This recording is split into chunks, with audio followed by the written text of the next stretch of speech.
I was 72 years old when my world turned upside down for the second time. The first was 25 years ago when I lost my daughter Lisa during childbirth at St. Luke's Hospital in Chicago. This time, it started with an email that made no sense at all. The notification from Ancestry sat in my inbox Tuesday morning. New DNA match found. Close family. I stared at it while drinking my coffee. Close family. Lisa was gone, and they told me her baby died too. What close family could I possibly have? I clicked anyway. Curiosity won over common sense. The match showed Granddaughter with 25% shared DNA. The profile belonged to someone named Emily Carter, age 25, born March 15, 1999. My hands started shaking. Lisa died March 15, 1999, same day, same hospital, where this Emily was supposedly born. I sat there, staring at my laptop screen for maybe 10 minutes. The coffee went cold. The March morning sun streamed through my kitchen window in Oak Park,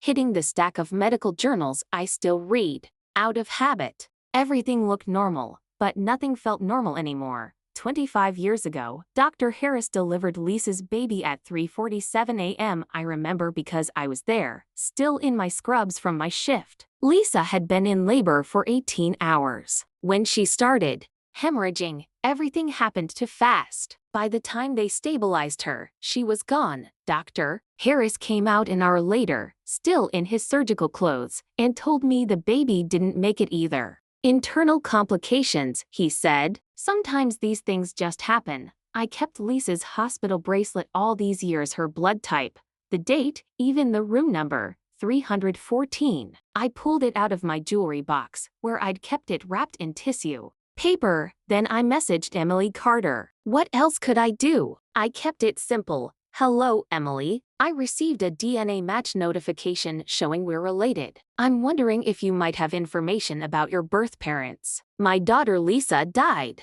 in childbirth on your birthday at St. Luke's Hospital in Chicago. This might sound strange, but I'd like to understand the connection. She wrote back within an hour. Hi there. Yes, I've always known I was adopted. My parents told me my birth mother died during delivery, and my birth father wasn't in the picture. I was born at St. Luke's Hospital in Chicago on March 15, 1999. This is incredible. I've been curious about my biological family my whole life, but was told there were no surviving relatives. I read her message 3 times. Same hospital, same date, same story about the mother dying, but I was very much alive, and Lisa's baby was supposed to be dead.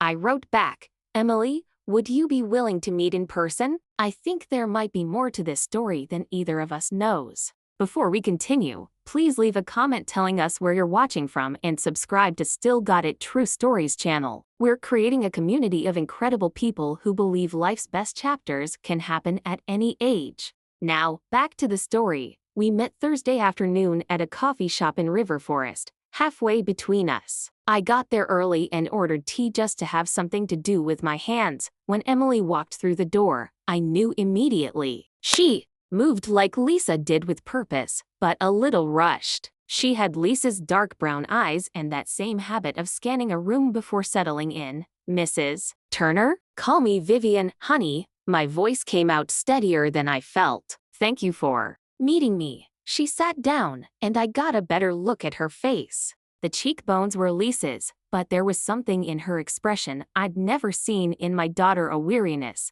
like she'd learned early that good things don't always last. I brought everything I have about my adoption. She set a manila folder on the table but didn't open it yet. I have to ask though, how is this possible? If you're really my grandmother, then Lisa was my mother? I reached across the table and covered her hand with mine. Her skin was warm. Real. I've been mourning you for 25 years. Emily blinked hard. Tears welled up. They told me my birth mother died, that there was no one else. They told me the same thing about you. We sat there for a moment, both of us processing what that meant. Around us, the coffee shop hummed, people typing on laptops, ordering drinks, completely unaware that 2 lives were shifting at table 7. Emily opened her folder with shaking fingers. This is my birth certificate, the amended one they gave my parents. She slid it across. Born March 15, 1999. 3:52 a.m. STT. Luke's hospital. I stared at the paper. 3:52 a.m. Lisa had been declared dead at 3:30 a.m. They'd worked on her for 17 minutes before calling it, which meant, Emily, my voice barely worked. They told me you died at 3:47. What? I pulled out Lisa's hospital bracelet, the one I'd carried to her funeral and kept on my nightstand for years. Same date, same hospital. But look at this. I showed her the documentation I'd requested years later, when the grief counselor said it might help with closure. Patient ID number, 990347. Emily flipped through her adoption paperwork. Her face changed as she found what she was looking for. Vivian. Her voice was barely a whisper. Hospital ID, 990347. The numbers matched exactly. Something cracked open in my chest. 25 years of grief. Wondering what my granddaughter would have looked like, what her voice would have sounded like, what she would have called me. And here she was. Grown up, beautiful, calling someone else's parents mom and dad. I don't understand, Emily said, crying openly now. How does something like this happen? I don't know, I admitted, squeezing her hand. But we're going to find out. She wiped her eyes. My adoptive parents, James and Diane Carter, they're good people. They tried for years to have children. The agency told them I was a private adoption, that my birth mother died in delivery, and there were no relatives. Emily, I need to ask you something. Did anyone ever mention Dr. Robert Harris? Recognition flashed across her face. He signed my birth certificate. The delivering physician, he's the one who told me you were dead. I took a sharp breath, remembering that awful night when I begged to see you, to hold you. He said there had been complications, that it would be traumatic for me to see the baby in that condition. He was so authoritative, using medical terms I didn't question. Then he said there were health department regulations that the burial had to happen quickly for safety reasons. Emily's face went pale, but there were no complications. My medical records show I was perfectly healthy. I know that now, but then, I was in shock, grieving Lisa, and he was the doctor. I trusted him. I printed everything at the library and spread the papers across the table. A chilling pattern emerged, one that turned my stomach. Over 3 months in early 1999, there were 12 infant deaths listed in the obituaries. All at STT, Luke's hospital, all with Dr. Harris as the attending physician. 12 babies don't just die in 3 months at one hospital. Not unless something was very, very wrong. I drove home and called Emily. Honey, I found something at the library. There were 11 other babies who supposedly died at STT. Luke's around the same time you were born, all with Dr. Harris as their doctor. 11 others, all within 3 months. A long silence followed. Then, Emily whispered, Vivian, what does this mean? Emily, I need to ask, do you remember the name of the adoption agency your parents used? I think so. Let me call them and ask. An hour later, Emily called back, her voice unsteady. Vivian, they said they went through an agency called New Horizons Family Services. New Horizons. And when I asked about the cost, she took a shaky breath. They admitted they paid $42,000. They said other families they met during the process paid similar amounts. All for babies born at STT. Luke's around the same time. My grip tightened on the phone. Same time period as the obituaries. There's more, Emily continued. Mom remembered one adoption announcement dated March 16, the day after I was supposedly born dead. I sank into my kitchen chair. Emily, I think we've uncovered something much bigger than just what happened to you. The hospital visits next morning. I returned to STT, Luke's hospital, posing as a researcher for a grief support group. We did have an unusual cluster of infant deaths in 1999, the records clerk admitted. The state investigated but concluded it was a statistical anomaly. Who was the attending physician for most of those cases? She checked her computer. Dr. Robert Harris. He retired shortly after that year, moved to Miami, I think.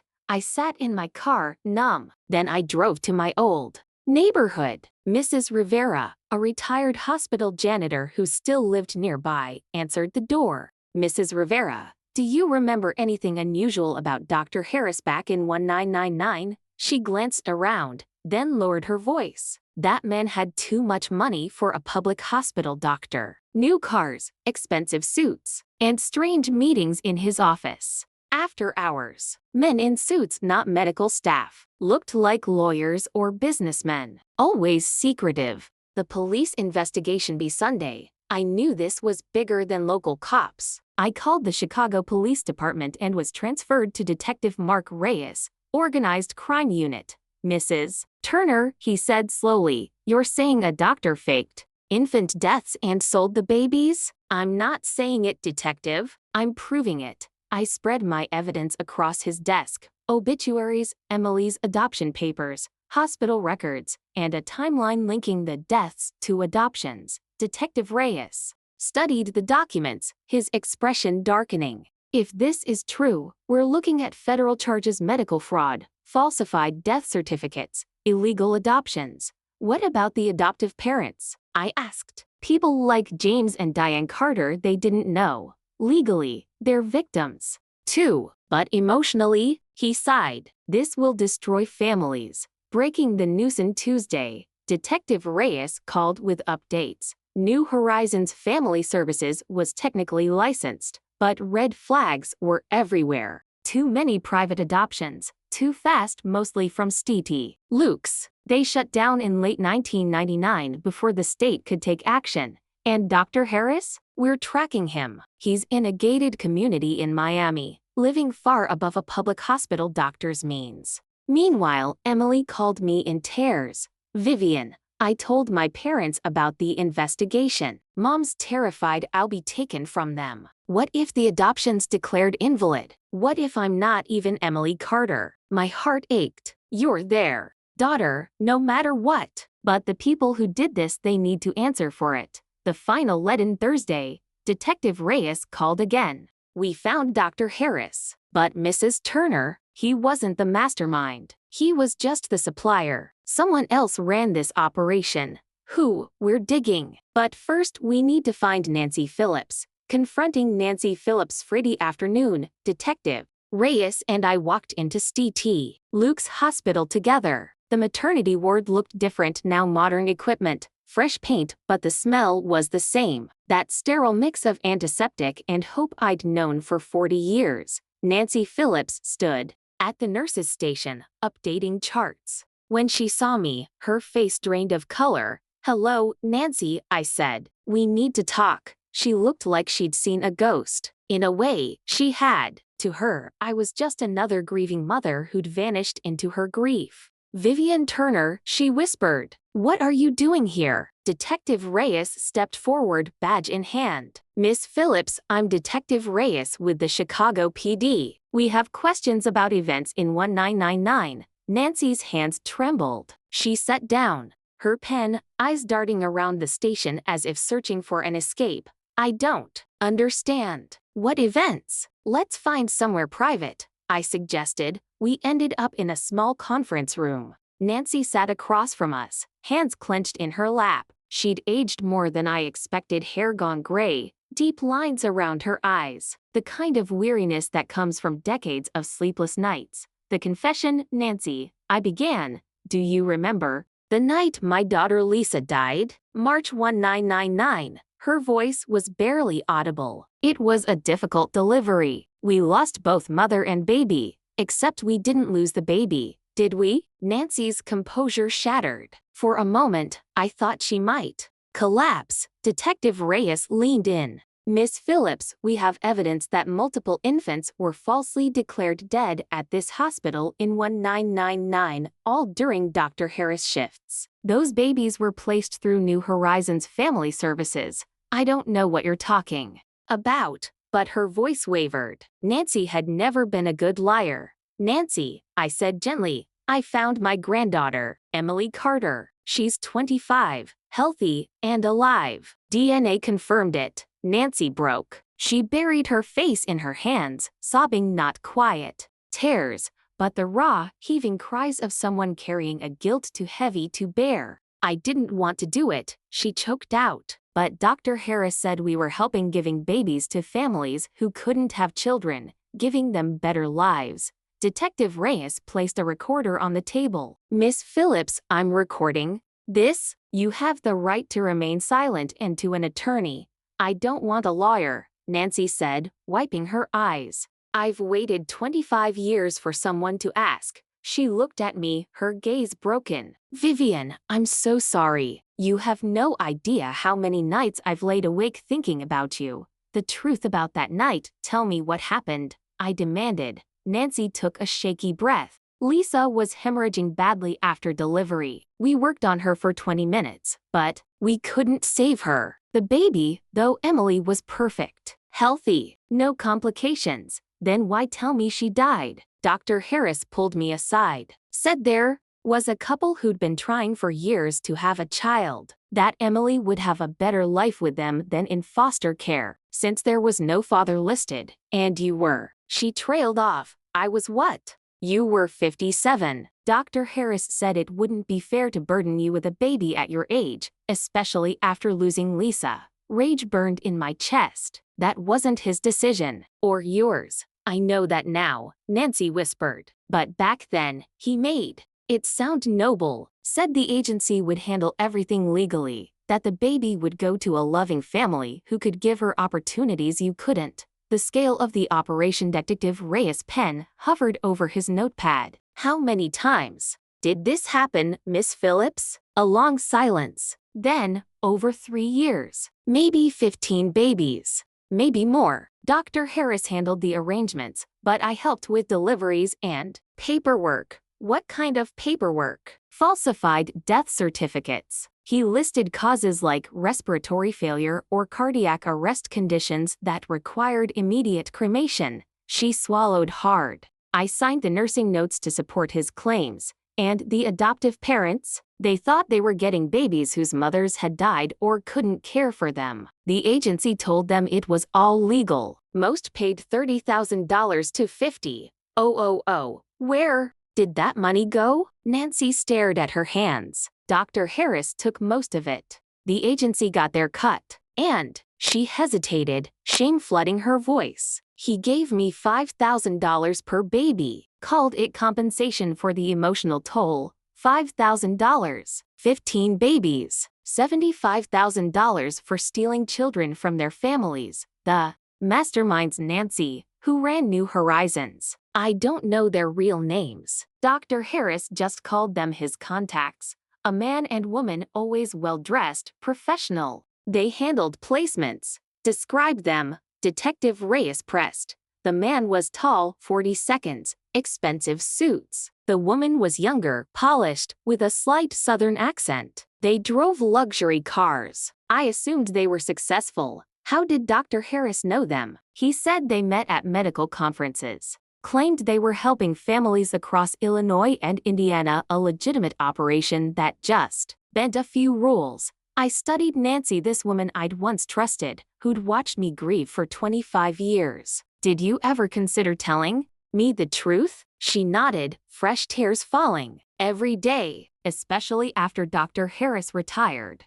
But I was terrified. I told myself Emily was better off, that she had a good family. She does, I said quietly, but she should have had both. She should have had me too. The aftermath Detective Reyes closed his notebook. Miss Phillips, you'll need to come to the station tomorrow for a formal statement. Dates, names, financial records, everything. Nancy's voice was a whisper. Will I go to prison? That's not my call. But cooperation will be noted. Justice and new beginnings. Oz. We left the hospital. I felt hollow. After 25 years of questions, the answers had come, but they carried their own weight of pain. Nancy Phillips wasn't a monster, just a woman who'd made terrible choices and spent decades drowning in the guilt. That didn't make it forgivable. The investigation unfolded. She next 3 weeks moved like a whirlwind. Nancy's testimony gave Detective Reyes everything.